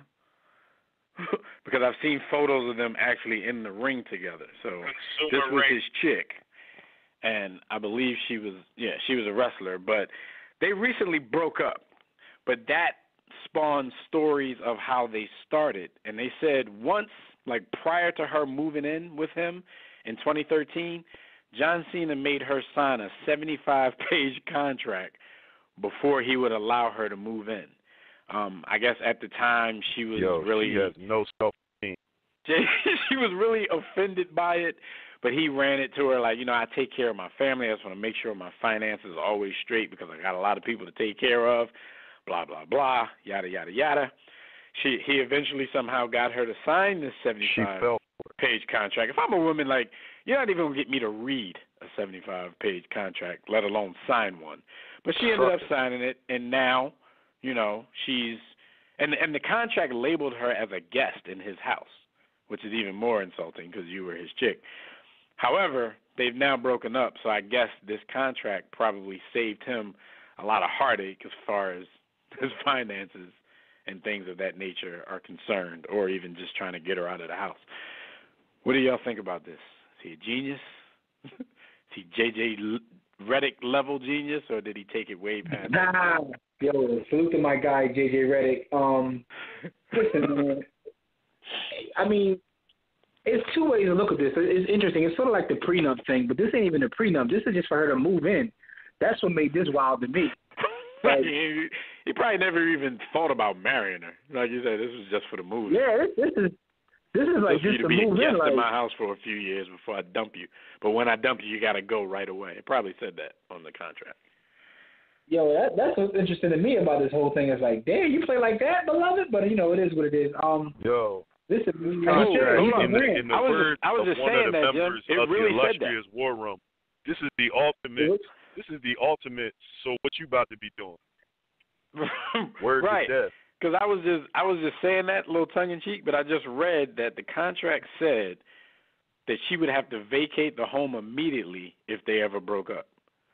So that means, there's no talking, there's no there's no I need to do this, I can't move my stuff to the weekend. Like, you signed a contract that said you were going to vacate the home immediately. Probably put her stuff out on the lawn like she got evicted. Cena savage. Yeah, that's hard. Listen, man, I was always taught documentation beats conversation all day long. Mhm. Well, shout out to another. They can't sue me, so I'm gonna say WWF legend. Of course, the story says WWE, but this man wasn't around when there was no WWE. So WWF legend Bruno Sammartino passed away at the age of 82 this week. Oh man! How old are you guys? Were you around for the Bruno Sammartino years? I ain't that old. Salute to Hank for thinking that I was. Salute to Hank for thinking that I was that old. But I remember his name because, like, as a kid, they used to always talk about the legend Bruno Sammartino. He would come back every once in a blue and show his face, but he was already old as dirt. So that was before my time. But I recognize who he is. He used to have legendary rivalries with Hall of Famers like Killer Kowalski, Gorilla Monsoon, and George Animal Steel. George Animal Steel and Gorilla Monsoon, they bled a little bit over into our era. They were the old guys who weren't in shape. They did. Fighting. Because Gorilla Monsoon, when he came around, he was kind of like an announcer. But, and George Animal Steel, I'm not sure. He was just out there dying his tongue and eating people in the ring. They said he was like a real smart dude. Someone told me he was a PhD. I don't know how true that is. But they said that he was like completely a smart guy who, basically dumbed down his lyrics to double his dollars for acting like George Animal Steel. So George the rocket scientist Steel? Criticize me, but y'all. My man used to bite turnbuckles. But y'all leg drop like Holler. He used to bite the cotton out of the joints, or whatever was inside of it. Yo, shout out to Coco Beware, man. And he has nothing to do with this, man. But I like shouting out black wrestlers, man. Shout out to Coco Beware, man. That was so out of nowhere. Shout out to Coco. Coon Beware. Anytime we bring a wrestler, man, we gotta get a black wrestler a shout out, man. Shout out to Coco Beware, man, and Booker T. And, you know what I mean? The ones they gave. No doubt. Shout out to Booker T. Hulk Hogan, I'm coming for you. Go ahead. And more sad news, man, in the world of basketball. Hall of Famer and Philadelphia 76ers legend Hal Greer died at the age of 81 this week. And what a lot of people didn't know, because I heard a lot of people express their surprise about it during this week when all the information about him was coming out. Like, a lot of people are surprised that he's still the Sixers' all-time leading scorer. I think a lot of people may have assumed it was like Allen Iverson. Al was a gunning ass dude. Yeah, I know that, but in my head, I just assumed that it was either Chuck or Bubba Chuck, one of the Chucks. I assumed that it was one of the Chucks or Wilt, but I forgot that whole Warriors thing kind of like. You know what I always wondered, and I never really got an answer on this. Do y'all know, was Hal Greer any kin to Lynn Greer? Somebody told me he was, but again, that's one of them street things that I don't know how true it is. His great grandpa was Hal Greer, and I'm like, all right, they both played ball, they both local. Right, and I would always wonder that, Jim, but they never said that. He played, he was the leading scorer in Philly high school. He played at Temple. Like, all that coverage that he got in the Philadelphia area, I've never seen any newspaper or media outlet say that he was related to Hal. I heard cats in the street say it, but they say a lot of stuff. Like, it would make sense, but right. Yeah, but I don't know. I mean, because even with Hal Greer dying, I haven't even heard that come up as part of the story. And Lynn Greer got Lynn Greer's a pretty much a nobody now, so it's not really going. But still, locally, he still got a name. I mean, and I think that I forgot what he was doing, but he was still doing something positive. But I forgot what it was. He playing overseas and did something. But anyway, I think he would have to die for them to say that. Yo, like if he does, like grandson or great. Matter of fact, I saw Lynn Greer on the train the day of the Eagles parade. That was basically the first time I've been on the Philly subway since 1995. But yeah, I'm standing there and chilling on the train. I think he was coming from the parade as well. Yeah, that is Merc Lynn Greer though, yo. Shout out to Lynn Greer. You know what I mean? If he is, your grandpa, your uncle, somebody like that, condolences to the family. If not, got it. Evan Turner. Yo. Dude. And Evan Turner still be talking trash too. He ain't never getting out of We ain't never getting out of He definitely does. We ain't never getting out of purgatory with y'all. Even Gaddy is somebody the other night. I'm like, he's still saying that. This boy ain't got a new catchphrase yet. All right, and last but not least on our what happened while y'all were on the grind list, Candace Parker, who is now divorced from ex-NBA player, ex-Duke Blue Devil, Sheldon Williams. She has to pay him $400,000 in alimony. Y'all got any thoughts on this? Because I've seen a lot of people calling that man all kinds of names for this. What are y'all thoughts? No. First of all, he looked like salute to him because looked like a Candace brontosaurus. Parker never ever should. Why would Candace Parker have ever fixed herself to date Book? Candace Parker was like lightweight Burrow Jones. Like, why would she date him? Because that doesn't mean she has self-esteem. That doesn't mean she got self-esteem. Yeah. Some of the prettiest Johns got the lowest self-esteem, but that's either here or there. But for me, like when I see this, like I look at Mary J's husband and her husband, and I think this is a step in the right direction because women say they want to be treated equally. So if you want to be treated equally, that comes with everything, not just the good stuff. You know what I mean? You want equal pay, equal this. So I mean, I get it. Cut that check. When I first heard it, I had the same reaction initially as everybody else, like, oh, look at this dude, blah, blah, blah. And it may have also stemmed from the fact that he did play in the league. He did make $12 million in the league. But at the same time, like what Jimmy just said, like, first of all, we don't know why their marriage ended. Now, this may be more of an extreme example, but if a fairly broke dude was married to a rich woman and they were divorced because of something she did, maybe cheating on him, then why wouldn't he deserve the same thing that a woman would take from a man in that same situation? I mean, in this case, and I've seen it with people who didn't make the kind of money that Sheldon Williams or Candace Parker made. Like some people just divorced and just split amicably. Like, I'm not trying to get you for nothing. You're not trying to get me for nothing. We got kids. Let's co-parent. Let's just get out of this relationship. And it would seem like people in their position would do that. But obviously something happened where dude feels like, she make more money than me, and if she did this, because usually you don't have to pay if the divorce wasn't your fault. So, I don't know what state this is in, because I know divorce is weird from state to state. I mean, maybe some rules be crazy, but maybe she decided. Y'all ever saw Jurassic Park? Yo, it's funny. Why does Jurassic Park keep coming up in our conversation? Like, y'all remember that scene in Jurassic Park where the dinosaurs sneezed on the kids? I know where you're going with this. Tell me that sneezing dinosaur. And I got to ask my son here what kind that was. Sheldon sneezed on his kid.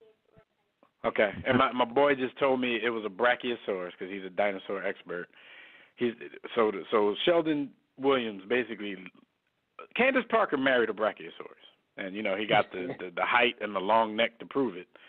And like B said, like, we don't know how she ended up in that position anyway because the kind of star she was. I mean, it shows you that, first of all, that she wasn't shallow because simply off the fact that she was such a big star in college and coming out of college, she, if she was going to get with somebody who was a baller, she could have got somebody who was way better than Sheldon Williams. Y'all dudes are shallow, yo. My man or maybe not. Or maybe not. Maybe the ballers aren't looking for other ballers. Maybe they looking for IG models. Or we're just being shallow because she could have some other stuff going on with her that we don't know about. Or Sheldon Williams. Well, she paying this $400K in alimony. She probably got something else going on. Yeah, called another woman. I hate her shoulders though, man. Her shoulders irk me. Like every time somebody say how good she looks, I'm like, look at her shoulders though. Yo. Oh, to put a shirt on or something like. Y'all acting like Sheldon Williams on fake coochie down to the top. She got club shoulders. Like she got club shoulders. That's what I'm calling everything now, because I don't know what that means. So everybody got a defect. They got a club something. She got a club eye. Boy got a club jump shot. Boy got a club life. Boy be doing a club One of your haircut. friends has got a club barber. One of your boys got a club barber. Yo! Let's move on. Yo, leave the club fades alone, man. Leave that alone. All right, let's get out of here, man. Jimmy, man, let everybody know who's having a birthday, man, before we get kicked off the air. Absolutely. Yo, Maria Sharapova is I'm actually supposed to get mad at 31. Yo, and also, we got this one in. Candace Parker is actually Maria having a birthday. Sharapova is the best. You hear that, B? Candace Parker's having a birthday. She had to get rid of Bo before her next birthday. She's not going to have fun because she ain't got no money to spend this weekend. Yay! Joe Mauer is actually turning 35. Damn, already? Troy Polamalu, the safety, cornerback, whatever you want to he's 37. Overrated. And It's my birthday! Yay! Really? You know B never banged with Troy like that. I know he never did, but I mean overrated in terms of what? I never heard anyone call Troy him overrated. He just thought he was a Samoan gangbanger with speed. Yo, Troy did what he had to do, man. Al Unser Jr. is turning 56. So we like to give a big warm salute to all these folks on their birthdays or in their birthday week. Yo, No doubt. Happy birthday, My everybody. birthday! Yay! And I had to throw that in there because, it's not a lot of race fans here. But Al Unser Jr., I only knew dude because he had a video game on Nintendo back in the day. Al Unser is B's the a fan. truth. He had a video game that I used to play. So, I used to act like I knew him when his name came up. But it was only because he had a Nintendo game. Shout out to Al Unser Jr. I don't know, boy. I ain't never had that game. I had Rad Racer, though. That was fire. You know what I'm saying? Rad Racer was at work. Anyway, man. Yeah. Big tell Sight people Bike. real quick. Sight Bike was that work. I can play that now, yeah.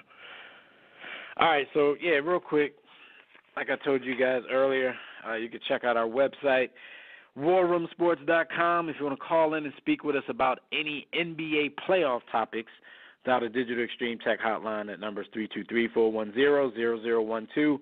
Press 1 when prompted. If you're already listening from your phone, just press 1 if you want to talk. And I see we got another caller on the line. Just hang tight. Jimmy's going to get us into this segment, and then we'll holler at you in a minute. Absolutely. We're going to talk about the NBA in this next segment, and the NBA Rapid brought to you by Digital Extreme Technologies. Do you or your business need a custom website? Well, for dynamic, professional, and most of all, affordable custom websites, you have to hit up Digital Extreme Tech. They do amazing jobs. Just check out warroomsports.com to get to that website. How do you get in touch with them, you ask? Here's how. DigitalExtremeTech.com or call 267-205-4203. Make sure you get a custom website from them. Stop using them Wix sites because they're trash. DigitalExtremeTech.com. Oops. Kirk couldn't wait. Yeah, I mean, that's an HHH right there. But listen, though, man, there's a lot of sad topics on our list today, man. The wife of Greg Popovich passes away, man, and this is crazy because watching the players' reaction. I don't know why that. I hate when anything. I was looking at the ceiling and cutting onions. It broke me up. It was. He's definitely most Black Lives Matter. So. Crazy part about it is because, like, I've always given Pop kind of a pass because he's such a great coach. Like, I just had an epiphany this week, and I was going to start slamming Pop for the way that he handles the media. So the way that he's just an a-hole at all times. And then this happened. So it's like, damn, now I can't go in on Pop because he's having a real hard time. Like, she dies in the middle of a playoff series. Sure you can. Why not? He's not going to coach Game 3 versus the Warriors. Not like, at this point it makes much of a difference. It's probably. And see, I don't even want to watch that because I know that they're going back to San Antonio, right? So they're probably going to do something. Oh yeah, like it's going to be sad. Something. I can't see that, man. I can't see that. Yeah. Because at the time, I'm like, yo, that's crazy. Sad. I mean, and you didn't hear anyone going. Like, so I heard the story, but then I'm watching this out of the NBA, and you see them, and then you see, like, KD and LeBron reactions. Like, it's like, yo. Right. You know what I'm saying? Because LeBron was asked right after a game. A lot of people thought they caught him by surprise with that, but he did say that prior to the mics going hot, she asked him. She told him about what happened and said, "Can I ask you about it?" So he knew the question was coming, but LeBron, it seemed genuine. I was waiting for this. He seemed a little shaken up about it. KD seemed shaken. I thought Dad was about to go in on his fabric. No. Like, I won't go on. I mean, he probably made a couple extra dollars on that. He probably made a couple extra dollars on that. But I mean, think about it. Think about it. No one wants to think about like losing their wife, and LeBron is married too, so he probably said, "Yeah, I was about to say, Marco Bellinelli drawing. He just shot a ball from like half court, and that ain't even the end of the quarter." Marco Bellinelli been drawing all series, and we're gonna get to that in a minute. Marco how he get a green light though? Yeah, I don't know. He just stepped on a squad with a green light. Like I'm Marco Bellinelli. Like, you're not even from here, cuz. I invited you to the hood. It's like I invited you to the hood. How you? I'm letting my hands go. Bellinelli trying to get a raise or something. He's trying to get something. But anyway, man. So that's a sad situation, man. My thoughts and prayers go out to the Popovich family, the Spurs family. My thoughts and prayers go out to Savard. I don't know why, but he's the only Spurs fan. I got a friend of mine. So thoughts and prayers to you two, dog. Because I don't know any other Spurs fans. Condolences to a fan. Yeah. But man, that's definitely sad, man. So people used to do that to me. Though. Somebody in Philly, something happened. They were like, "Man, I'm sorry to hear that." I'm like, "I don't give a shit." Like, I just root for the boy. I don't care about his family. Anyway, listen. I don't care that boy got shot. Interesting that came out this week. It was a meme that was going around, and people did research to figure out that it was real. Because people were criticizing James Harden for his defense because historically he's been the most defensive player known to man ever, any time in the history of sports and life. But someone pointed out that statistically speaking, and since people like to love stats to big up LeBron, let's use some stats to criticize him. He's a better defensive player than LeBron this year. He's at minus 37, and LeBron is at a minus 309. No, because this is just the ranking. This is the ranking. Player ranking. But I'm sorry, it's a player ranking. He's at 37. I said the plus or minus, not plus or minus. Yeah, not the plus or minus. He's a 37th ranked player, and LeBron is 309. But one thing I find interesting about that is like this whole way they track that defensive player is kind of weird to me anyway. It's more analytics, man. It really don't mean nothing, but earlier in the week when we talked about it, I was just trying to give B some more ammo.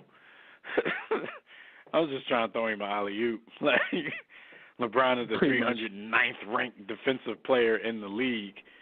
Yeah.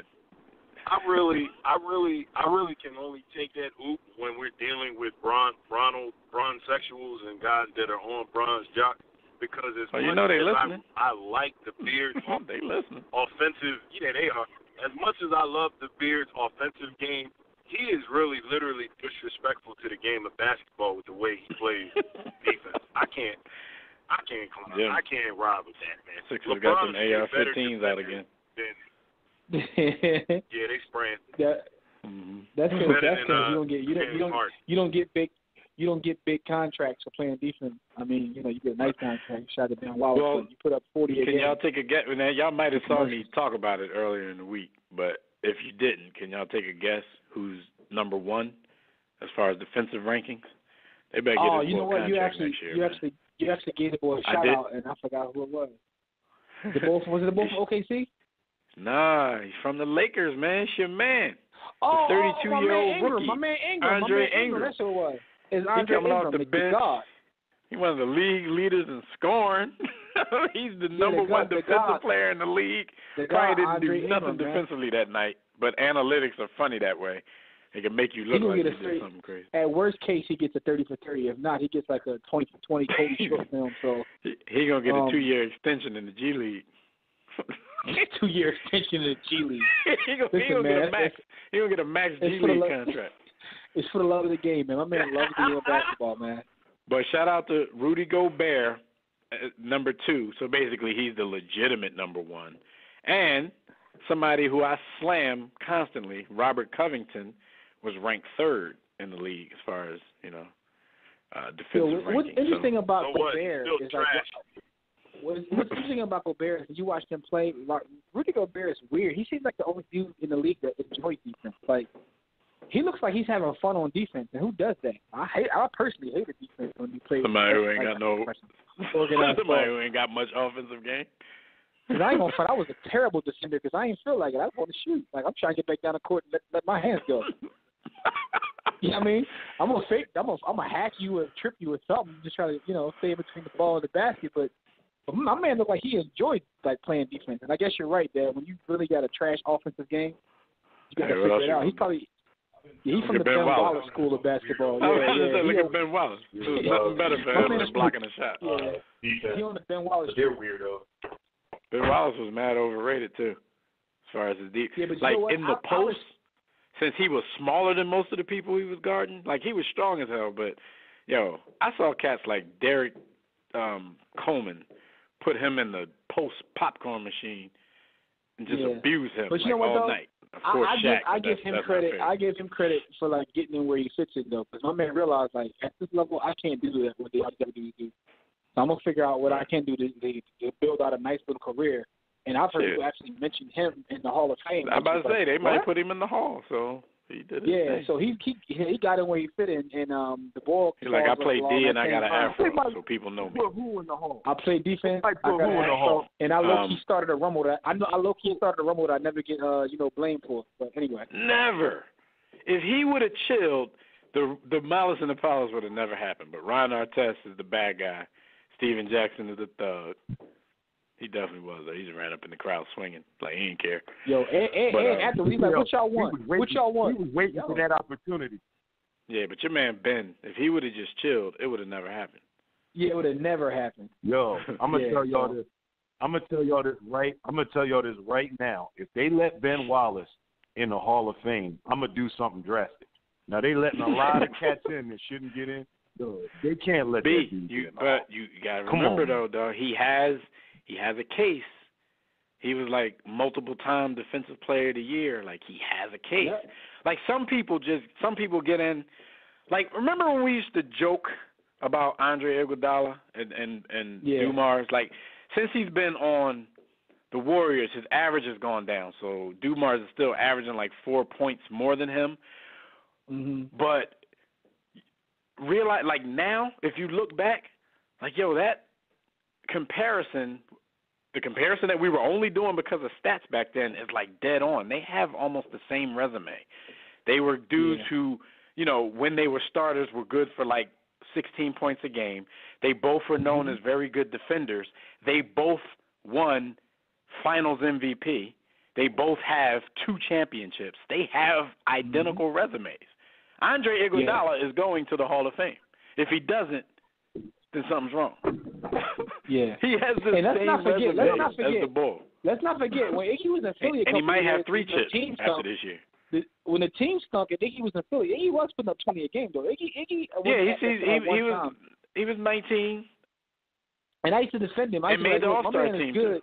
He's just not a number one option. He's not right. And he found it. And he never wanted to be. Like you could tell. He didn't want that person. I didn't think he was like a 5th option, but I mean, still, like. Some people was dissing him, acting like he was. He was a good 2 or 3 on a good team. Yeah.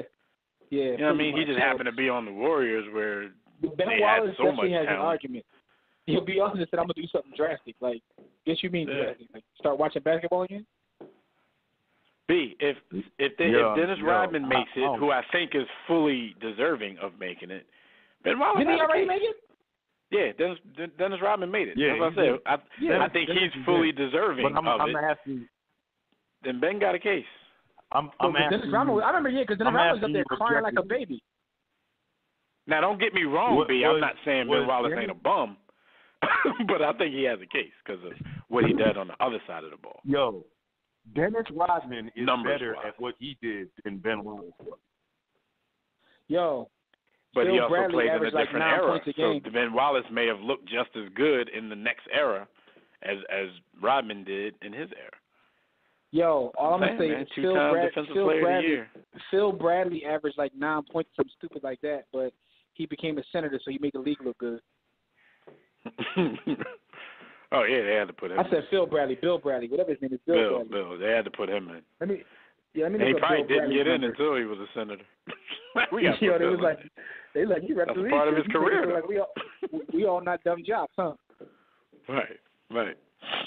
Yo, it's crazy because he's the only person, like, you Google his name and it comes up like his Wikipedia with his senator stuff, and then right next to it is like basketball reference, which is weird. Yo, here's Bill Bradley's career stats. He averaged 12 points a game, 3 rebounds, and 3 assists. Mo Cheeks averaged 11 and 6, and that's my man. See, but I can also give you the reason why. I could give you the reason why Mo had a case, because when he retired, he was the league leader in steals, and he was like top 5 or 10 in assists. So, like, the numbers start to look trashy because, we're in this statistical era now. But, like, people have a case at the time that they retire, even if we didn't think. Bill Bradley only played 10 seasons, and his highest scoring average in any of those seasons was 16. Wow. Yo, and he only played 10 seasons, and his 10 seasons he was only putting up like 4. He was putting up 4 and 1. Listen, y'all can clown me if y'all want. Y'all gonna be angry when y'all see Robert Horry walking up there. Y'all gonna be No, I'm against that. I'm against that. Yeah, with that one, huh? No, I'm against that. Yeah, with that one. No, huh? I mean, because we were the people perpetuating that myth. We always got hype when when you started to notice, like, yo, this dude keeps making big shots. So, we're partially to blame for that. But I never knew that it would get so out of control that people would actually be calling for that, because, like, when you think about it, like, Robert Horry hit big shots, but at the same time, not a lot of those shots, maybe 1 or 2 at the most, were like, okay, they would have lost this series if Robert Horry didn't hit that shot. Like, Robert Horry hit a big shot against the Sixers. And like, game 2. A lot of them hit big shots against the Sixers at the end of game 2. What? Here's but the thing, beat the Sixers 4-1. Like, did they really need that? No, but here's the thing, though. Because first of all, Sacramento one was probably the biggest one. One thing I recognize about the world and life in general, life is all about stories. I mean, just look at the Bible. That's all stories. Some people believe it to be complete fact, and some people understand it for what it is, in my opinion. But I'm not getting into that because I ain't trying to get cussed out by nobody. But it's all about stories, and we see how stories over time become, even with like a world champion or Michael Jordan. So we kind of knew this would happen with Bob Horry. Because the myth becomes greater than what actually happened. And right. When you look so at the 30 years from now, they're not going to mention Kobe, Shaq, Tim Duncan, and nobody. It's just going to be Robert Horry and winning chips.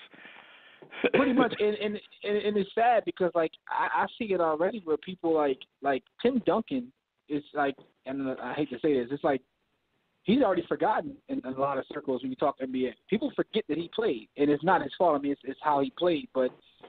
So it's all about stories and who Some tells people think the stories. Kevin Garnett just the boy that's bad on TV in Area 21. So it's about the stories. It's about the stories that are told and who's telling them and what kind of pieces you need left to tell that story. I ain't hating on Tim Duncan because Tim Duncan is definitely a top 5 power forward ever. But Tim Duncan did that to Tim Duncan because there were times the last 4 years of Tim Duncan's career. Come on, cuz. Come on, man. See, but you know what? He could get away with that, though, because he played on a team that was still contenders. Competing for a chip. You know what I'm saying? It was different for Kevin Garnett. Like, he was washed, and he was just bouncing around. I don't know. What was he doing in Brooklyn? I don't see it. Brooklyn Kevin Garnett was washed. I don't know why Brooklyn Garnett was washed, and he was washed. Brooklyn, like, we're just going to take the Boston Celtics championship team, see if we can win, and they was all like 40. Like, Brooklyn just played themselves. But no, in 30 years, when Robert Horry's name come up, you're going to hear this after. No human being can do that. The story, the myths are going to get that big. Yo, they showing clips of Rozier busting Bledsoe, and, yo, come on, man. You know who he is.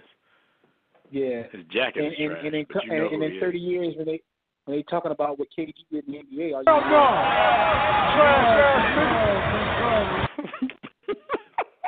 you Yo, there's a story, and I say this, I know neither one of y'all probably read the book, but in Ray Allen's book, right, he tells a story about, he said KG was notorious for his trash talk. And he said that when Joakim Noah got in the league, he was a KG stan to the point where he would tell people, like, yo, I had KG posters on my wall, and now I'm in the league. I can't believe it. He said, so the first time they played each other, KG, like, hit a jump shot or something. And the boy was like, oh, man, great shot, KG. You got to, you got to tell me how you did that. Shut up, trash-ass nigga. Yo, KG told me, yo, shut up and get off my dick. Yo. Excuse my language. He was always angry, man. He really wasn't your friend when he played against you. He said after that, Noah hated him. And I don't know if you remember, him and Noah had like a thing, but he said that's what it all stemmed from. Because he was a KG stan. And it's like he met his hero, and KG basically just told the boy to get off his schlong. Like, out loud in front of everybody. Pretty much, yeah. He MJ'd him. He said it was so sad. Let's go to the phone line. Let's take our last call of the night, man. We got to keep it quick. Rob, let's go to the homie Rob out in Cali to see what compliments he got for Jimmy this week. Rob, what's going on, good brother? Yo, stop that, y'all. The Homer Ingram. I wish I had that clip. I probably can't even get Jimmy to put that on the board. No days. I had to remember how to do it and do it myself, man. What up, Rob? Yo, you got to have that boy, Rob. Your hair's so soft. I love Jimmy. Let him talk, man. We only got a minute. All right, Rob, you got 1 minute. Right. And Justin Anderson about to fight Dwayne Wade. Told him he gave him they had to push him back. Tempers flaring in Miami. Man, Dwayne Wade ain't gonna fight. He just wants to go home to Gabrielle Union and then. Yeah, but he owned Miami, Wade County, in that arena, so he can act tough because he know Haslam are going to come off the bench with the goons. Speaking of fake tough guys, speaking of fake tough guys, KD's the biggest fake tough guy, man. How come he didn't do nothing when Anthony Pillar gave him an elbow? He just stood there. That's just me, though. Because Anthony Pillar you got to know how to fight to talk to it. How come he didn't do nothing to Kobe when Ron Artest was there?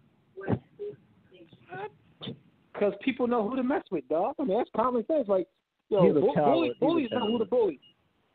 Exactly. That's why they bullies, not really because they tough. Because they know who they can pull that with. All right, what's up, Rob? We got a minute, dog. What you want to talk about real quick? Whatever, be awesome. Whatever. But, yo. At least you know it's B, because usually he curse at me after B say something to him. Yeah, Wade did try to sun him, so he got up. All I want to say is I'm think Justin Anderson probably beat Wade up. All right, go ahead, man. My bad. I keep cutting you off. All I'll say one more time, because a couple months ago, one of the best moments of my life that my Philadelphia Eagles won the Super Bowl. You know what I'm saying? One more times for that. Still Super Bowl champions. True. You want to apologize to Devin, yeah? No. And, I will say one thing. I want to talk about wrestling real quick. I saw WrestleMania this past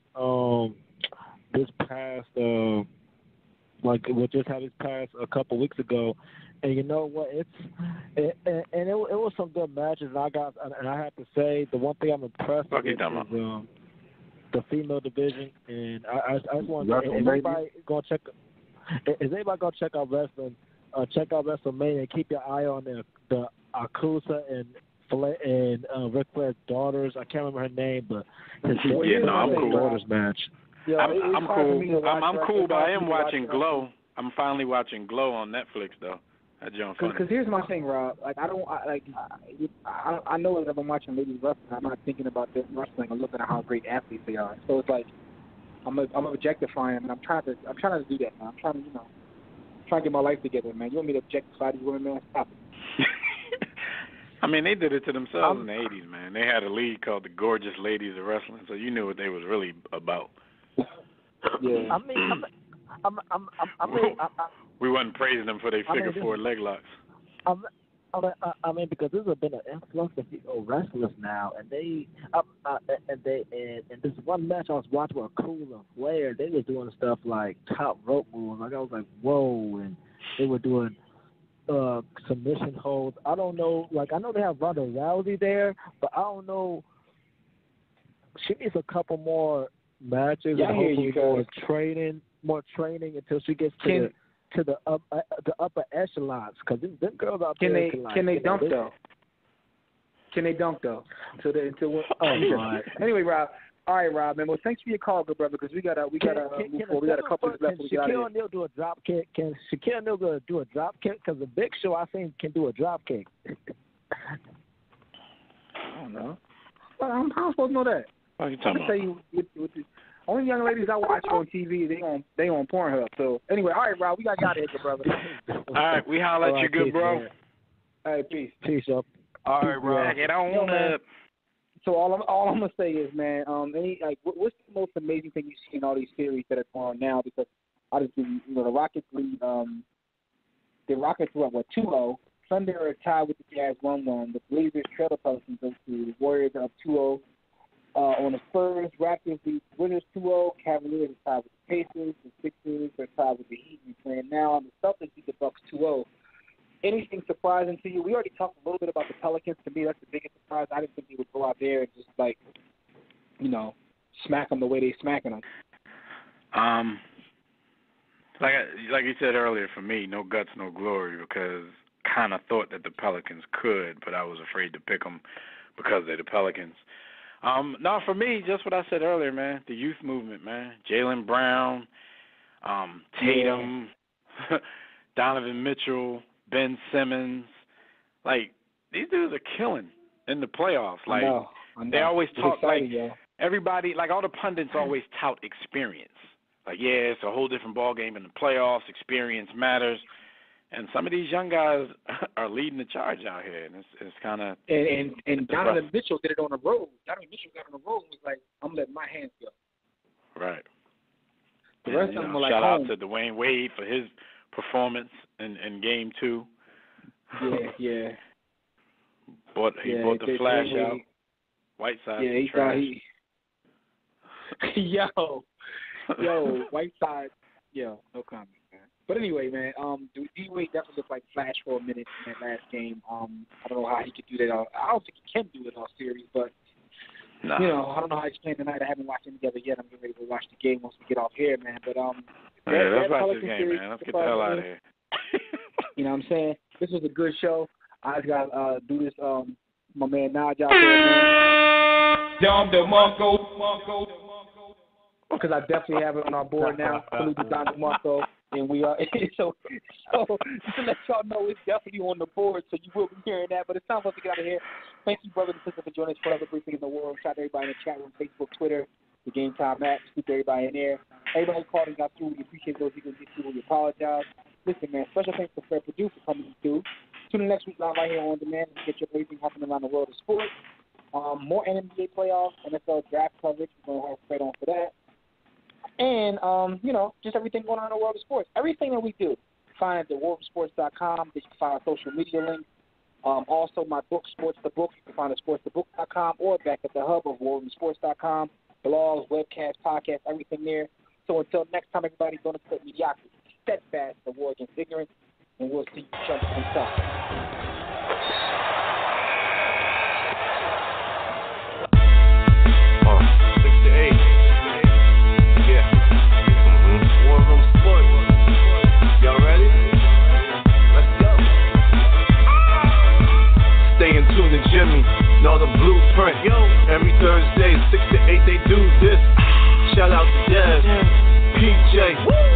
Austin, Bay on replay. WarRoomSports.com. Get that mobile app. It's knocked out. 323-1400-12. They be going and you sensitive, then oh well. Physical podcast, let's talk sports. Showtime like magic and the block push. Listen live, push one to join in. Rip your team or listen for your enjoyment. Hip hop scholars, pit stop and knowledge. Should be in sports credits, I ain't talking college. 5 guys, no beef though. Corporate secret, but the streets know. Belafonte, I got a G flow. KC royalty, I'm in beast mode. 2 hours, get your game up. Who's the best in sportscast? You better name us. War Room Sports. Yeah, you know, Jimmy, Dev, DJ, Jack Beck, Lee Austin. I'm Jack. Up here coming on the beat.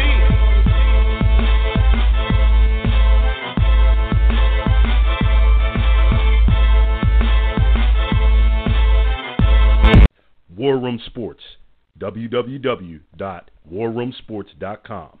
What? Ain't no more to it. Put a new face on an